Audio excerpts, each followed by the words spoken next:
안녕하십니까. 조상규 변호사와 함께하는 상속증여 시간입니다. 자, 지난해에 이어 오늘 이제 상속인들 보기로 했었는데요. 상속인들로 바로 들어가기 전에 증여의 기본 개념을 조금만 더 보고 들어갈게요. 왜냐하면 지금까지는 약간 상속에 쓰이는 기본 개념들을 좀 봤잖아요. 그래서 이제는 증여세에 관련된 쓰여지는 그런 기본 개념들 조금 알아보겠습니다. 자, 제일 먼저 증여의 의미. 야, 네가 나를 지금 우습게 아니? 내가 증여도 모를 것 같아? 몰라서 말씀드린 게 아니라 이 증여라는 것이요, 우리가 알고 있는 그냥 야, 그 공짜로 주는 게 증여 아니야? 그렇죠. 공짜로 주는 게 증여 맞는데 상대방이 이를 승낙을 해야 되는 증여 계약이에요. 계약. 그래서 내가 줄게, 내가 받을게. 이게 돼야지 증여가 되는 것입니다. 그래서 무상재산 이전은 맞는데 상대방이 승낙의 의사표시가 있어야 됩니다. 그리고 그냥 증여가 또 다른 개념들이 상당히 많아요. 뭐 사인증여, 뭐 부담부증여 막 많으니까 그런 것들을 이제 쭉 설명드리겠다는 거죠. 자, 그래서 또 그런 게 있잖아요. 그러면은 야, 그냥 주면 공짜로 받는 거지 뭘 왜 안 받고 말고 뭐 계약은 왜 하는 거야? 이게요, 증여를 받으면 증여세를 내야 돼요. 근데 증여세를 누가 내요? 받는 사람이 내거든. 근데 이 사람이 안 내면 또 누가 대신 낸다고요? 이 준 사람이 내거든요. 그러다 보니까 이 세금 끼고 이러면 내가 세금 부담할 수 있는지 없는지도 생각하고 수락을 해야 될 거 아니에요. 그러다 보니까 이 증여는 상대방 의사표시. 왜? 증여세는 누가 낸다? 수증자가 원칙적으로 낸다. 이 사람 못 내면야 뭐 대신 내주기도 하지만. 자, 그리고 지난번에도 좀 설명을 했는데 이 상속이라는 것은 피상속인의 상속재산 전체에 대해서 세금을 딱 매기는 거잖아요. 근데 증여는 증여받는 사람, 이 쪼개진, 세 개로 쪼개진 그 증여받는 사람 1의 세금, 2의 세금, 3의 세금 다 따로거든요. 그렇기 때문에 이 세금 자체가 달라. 이게 뭐냐면 받는 사람이 낸다. 받는 사람이 자기 받은 만큼만 낸다. 공동으로 증여받는 사람이 있어도, 그죠? 그래서 취득과세형이다. 그래가지고 받은 사람이 낸다. 그러니까 어때요? 상속인들이 아무리 많아도 상속세는 줄지 않지만 증여받는 사람들이 많아지면 어떻게 된다? 증여세가 줄어들죠. 그래서 제가 지난번에도 상속 개시되기 이 10년 전, 10년 그 이전에 증여를 하면 또 절세가 된다 그랬잖아요. 근데 그 증여를 어떻게 한다? 최대한 많은 사람한테 쪼개낸다면 또 절세가 되겠죠. 이런 기본 틀은 존재한다는 겁니다. 이 기본 틀을 알아두시면 된다. 그리고 자, 드디어 이제 또 케이스가 올라왔습니다. 케이스 보시면, 자, 아버지가 성년인 아들에게 9년 전에 5천만 원을 증여를 했어요. 9년 전에. 그리고 지금 9년이 흘러서 지금 다시금 5천만 원을 또 증여한대요. 그럼 증여세 어떻게 되나요? 이렇게 되는 거예요. 근데 이게 전략의 부재야. 왜? 자, 우리는 여기서 두 가지를 알고 있다면 이런 행동을 하지 않습니다. 첫째, 동일인 증여 10년 합산 과세. 그러니까 합산해서 과세를 한다. 이 뭐냐? 아버지가 10년 동안 준 거는 다 합산해서 증여세에 가산한다는 거예요.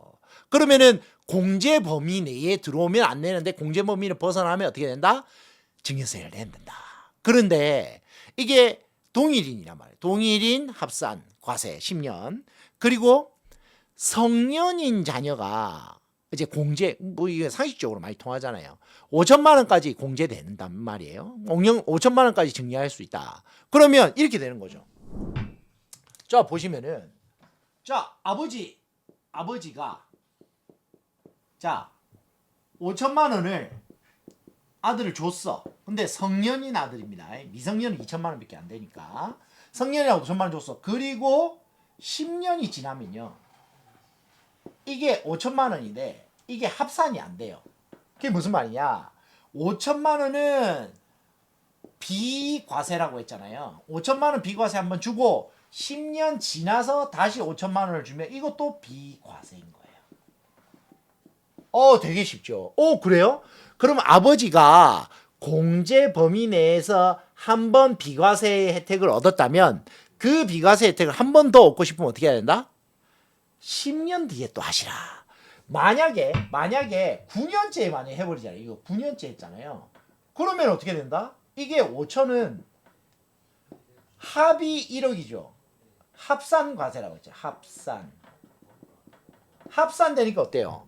5천까지만 공제되니까 나머지 5천에 대해서는 뭐다? 증여세를 내야 한다가 돼버리는 거예요. 그래서 이런 경우 자 비과세로 한번 증여를 했어요. 그리고 나서 10년 뒤에 다시 증여를 한다 해도 근데 뭐 비과세 아니에요? 이거는 돈 안 내고 뭐 세금 안 내는 거라면서요? 비과세 맞습니다. 그렇다고 해서 여러분 신고를 안 하면 안 돼요. 왜? 여러분들이 이것만 받고 끝나겠어요? 아버지가 10년마다 5천만 원씩 내려주는 이런 좋은 아버지가 상속 재산이 없겠어요? 상속 재산도 있잖아요. 그럼 나중에 상속하고 뭐 이런 데 있어서 이걸 신고를 안 해놓으면 비과세 증여가 10년 단위로 일어났다는 약간 증거가 안 남겠죠. 그러다 보니까 여러분들이 증여세는 세금을 안 낸다 하더라도 어떻게 한다? 신고는 하셔야 된다라는 거. 그래서 그러면 이 또 다른 케이스가 하나 있어요. 보세요. 자, 아버지가 5천만 원 주시고 9년째에 어머니가 5천만 원을 줘서 합계 1억이 됐어요.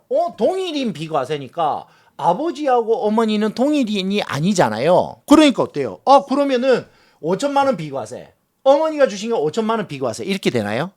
아니죠. 그러면은 여러분 5천만 원 비과세가 아니라 부모 2명이니까 5천 1억 비과세가 돼버리잖아요. 그래서 이거는 아버지 어머니는 동격으로 봅니다. 그래서 아버지가 1억을 주나 어머니가 1억을 주나 똑같습니다. 그러니까 아버지 곧 어머니가 돼가지고 5천 아버지가 주고 또 5천을 아버지가 주든 어머니가 주든 합산 1억이 되는 거예요.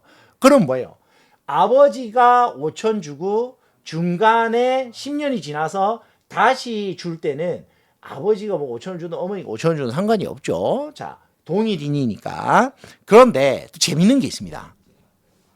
이때는 아버지가 5천만 원을 줬어요. 그런데 10년 뒤에 아버지가 또 돌아가셨어. 그죠? 그때 이때는 아버지가 안 계시고 홀 어머니가 계시는 거예요. 이 홀 어머니가 5천만 원을 주셨어요. 그러면은 어떻게 될까요? 이게 과세인가요? 비과세인가요? 동일인이 아니라고 봅니다. 왜?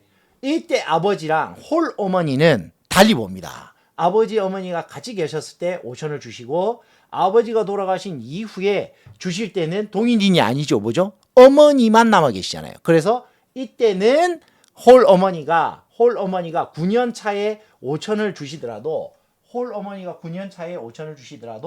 합산이 안 돼가지고 어떻게 한다? 이거는 5천은 따로다. 5천 비과세, 5천 비과세. 동일인이 아니다라고 보는 거예요. 그래서 동일인 비과세다. 그리고 아까 증여세는 신고하라고 돼 있잖아요. 제가 신고는 어떻게 한다? 증여한 날로부터 언제? 3개월입니다. 잊지 마세요. 3개월. 정확하게는 증여가 속하는 달의 말일부터 해서 3개월입니다. 그러니까 그 달 말일부터. 그러니까 2월 15일 날 했다. 그러면 3, 4, 5월 말일인 거예요. 그죠? 그 중간에 2월 말까지의 시간은 안 본다. 그래서 3개월 내에 증여세를 신고해야 됩니다. 근데 증여세 신고를 안 하면, 신고를 잘 하면은 이제 3% 신고 공제가 있어요. 그러니까 이제 세금을 까준단 말입니다. 근데 이게 신고를 안 하면은 가산세하고 이런 것들을 두드려 맞습니다. 그 당연히 신고를 하는 게 좋겠죠. 근데 세금이 없더라도 신고를 해 놓으시라라는 겁니다. 그다음에 꿀팁 하나. 자, 부모님이 저한테 생활비, 뭐 교육비, 뭐 병원 치료비, 뭐 이런 것들을 대주셨어요. 이 증여세 대상입니까? 이거에 증여세를 매기면 어떻게 돼요? 밀란이 일어나죠. 부모가 양육 책임이 있는데 양육을 위해서 생활비, 교육비, 뭐 학비 대주고 치료비 대줬는데 그걸 증여세를 매긴다? 밀란이 일어나겠죠. 그래서 이거는 이게 정상적인 사회 통념상 증여세 과세 대상이 안 됩니다. 그리고 또 하나, 자녀가 결혼한다. 그래서 혼수 뭐 사준다. 축의금 좀 내준다. 이런 것들이 적정 범위 내에 들어오면 이것도 증여로 안 봅니다. 왜? 그러니까 부모의 의무, 책임이잖아요. 자, 그리고 참고로 재미난 게 있습니다. 자녀가 결혼을 해요. 그러면 혼인신고 전후로 2년 사이에 1억을 증여를 해도 공제를 해줍니다. 그러니까 혼인 사이에 1억 증여를 하는 게 좋겠죠. 혼인 2년, 혼인 전후로 2년. 그죠? 왜 전 들어가 있어요? 아니, 뭐 집도 사고 해야 되니까. 그죠? 그래서 1억까지는 혼인 공제가 일어납니다. 그리고 출산 공제도 있어요. 아기를 낳아야 되는데 출산일로부터 이거는 전 아니에요. 저는 알 수가 없잖아요. 아기가 생길지 안 생길지. 출산일로부터 2년 이내에 1억까지 공제해 줍니다. 그러니까 결혼 또는 출산으로 1억 공제가 일어나요. 그러니까 근데 이제 그러면 결혼도 하고 아기도 나니까 2억 해주겠네요? 아닙니다. 둘 중 하나 1억만 해줍니다. 근데 이게요, 신혼집 사고 할 때 유용하니까 꼭 알아두셔야 되고요. 그 다음 또 있습니다. 창업 자금 공제라고 해가지고 이제 많이 중소기업하고 벤처 스타트업 하라고 부모가 창업 자금을 대주잖아요. 최대 5억까지 대줄 수 있고 5억 초과의 경우에도 일반 세율보다 10%나 낮은 특례 세율을 적용합니다. 그러니까 어때요? 사업 미천 대주면, 그러니까 사업 미천 돼서 이제 그 경제 부흥을 시킨다는 의미겠죠. 사업 미천은 5억까지 공제를 해준다라는 점. 그래서 부모가 자식에게 뭔가 내려주는 이런 증여의 코드를 말씀을 드렸습니다.